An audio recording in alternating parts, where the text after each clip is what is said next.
So we know we need protein in our diet, but how much do we really need? Do you need to eat it every day? Do you need to eat it at every meal? Let's talk about it. I'm Dr. Kim Somerville, a general practitioner and clinical nutritionist, and I help women manage their PCOS and their blood sugar.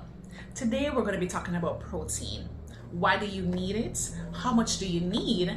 And talking about how to get the sources into your diet. If you stick around until the end, I'll give you a sample meal plan to figure out exactly what sources will be best for you and how to get them in your daily eating. Let's go. What is protein? Now, protein is a macronutrient and it's one of those sources in your food that gives you energy. So similar to carbohydrates and fats, they are there specifically to give your body energy. But what else does it do? So when we eat protein, it's broken down into our body into what we call amino acids. And there are many different types of amino acids. Some are essential and some are non-essential. So just as the word states, non-essential amino acids are different ones that we don't need to get from our diet. They're in our food, but our bodies make these type of amino acids as well. So that's not that important. But we need to know about our essential amino acids. So there are 9 types and they can be found in different types of foods. They're usually in animal products, so beef, chicken, fish, eggs, dairy, many different ones. But for my vegans, they're only in soy, quinoa, and hemp seeds. So if you're going to be vegan, ensure that you have some soy, quinoa, or hemp seeds in your diet to make sure that you're getting your essential amino acids. So why do we need them? We've heard protein being talked about a lot right now because of weight loss. The thing about protein is that when it's broken down into our body, it takes a little longer for that digestion process, longer than our carbohydrates and our fats. So what happens is that when it's taking longer, it stretches our stomach, stretches our intestines, and it makes us feel full for a longer period of time. When you're full, you tend to have a reduced amount of cravings, which of course will be best when we're trying to either lose weight or maintain our weight at the current amount that it is. Other than reducing our cravings, it can also boost our immune system. So when you're feeling sick, you're quick to get your orange juice, your vitamin C to boost your immune system and try to fight off whatever is going on, but you actually need to add in protein as well. Remember I talked about amino acids? Amino acids are the building blocks of a lot of our chemicals and substances in our bodies that fight off infection like viruses and bacteria. So we need to make sure that we're getting enough protein in our diet to be as healthy as possible. Outside of our immune system, protein also helps to build up our hormones as well as build our brain chemicals that support concentration and mood. It also helps to build dopamine and serotonin. These are chemicals in our brain that help us to feel good and to maintain our mood throughout the day. So remember, when we're going through a period or we're missing a period, especially with PCOS, you want to know that you have these brain chemicals to improve your mood and reduce the likelihood of depression and anxiety. So it really shows that protein is very important, not just to make sure that we lose weight, but to have a normal body functioning throughout the day. So let's now dive a little bit deeper into protein and weight loss. When you're on your weight loss journey, we have to remember that it's not only fat we're losing. We can also be losing water weight as well as muscle mass as well.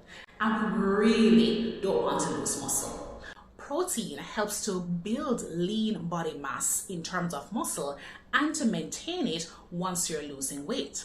Because if we're losing weight, we want to make sure that the weight stays off. And if we're losing muscle mass, that means that our metabolism will be going down as the time progresses. And we don't want that. If our metabolism is going down, it means that there's going to be a likelihood of gaining back the weight and possibly even more as our days and months continue. Of course, we want to stop that. So ensuring that you're getting enough protein for your ideal body weight is going to be the best thing for you. Here we have the differences in calculating our protein needs in either body weight maintenance or weight loss. Now, somebody wants to find out what are their protein needs if they just want to keep the weight that they have right now. It's going to be 0.8 grams of protein per kilogram of your body weight per day. For example, someone's weight may be 100 kilograms. We're going to find out by using 0.8 multiplied by 100 kilograms of body weight, and that would be equal to 80 grams of protein per day. Cool. Now, this person is 100 kilograms, but their ideal body weight is, say, 80 kilograms. We're going to be looking at now how much protein they need when they're trying to lose weight. I have here 1.2 to 1.6 grams of protein per your ideal body weight in kilograms per day. So for this same person who is going to maintain their weight at 80 grams of protein per day, they're now going to need, let's start with 1.2 times 80 kilograms, and that would be equal to 96 grams of protein per day.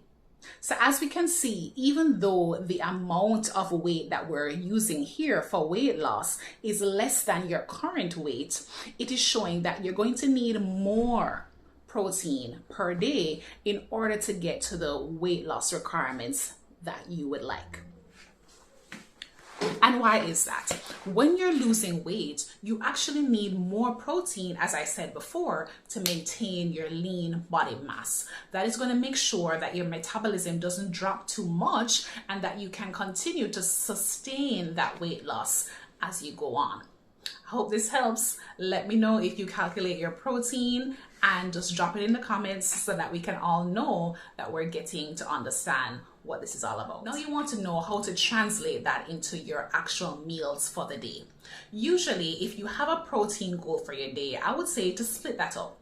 It all depends on how many meals you have for the day. For example, you have 3 to 4 meals, 3 meals, 1 snack.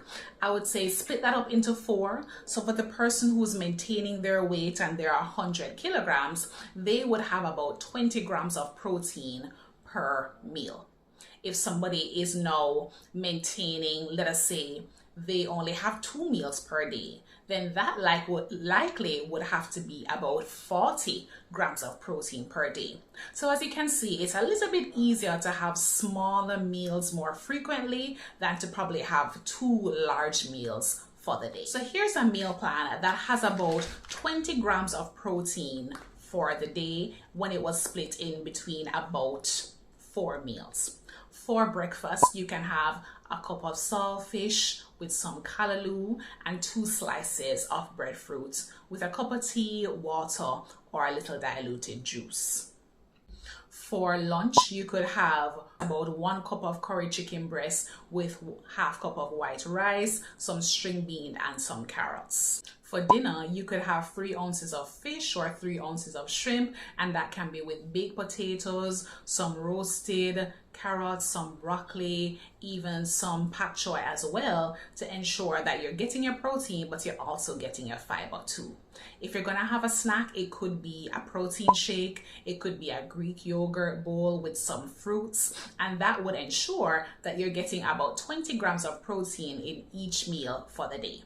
If you want some more examples of how you can have meals with protein and fiber, you can check out my description box for my PCOS meal plan that you can get right now on my website.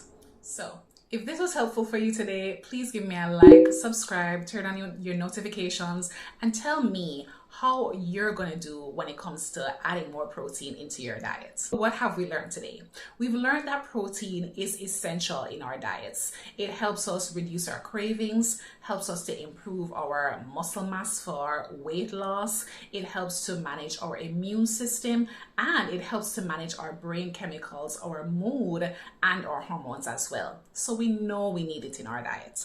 Now, If it is that you want more protein or less protein based on where you're at right now, I hope the calculations helped you to understand how much protein that you need. It's really about being intentional and making an effort to just try every day to get to the goal that you want. Whether it is weight loss, whether it is managing your hormones, whether it is improving your overall health, protein is definitely going to be that girl to add into your diet. So if you've liked this, thank you so much. This is Simple Summer Naturals, giving you simple nutritional advice for your daily life. Take care.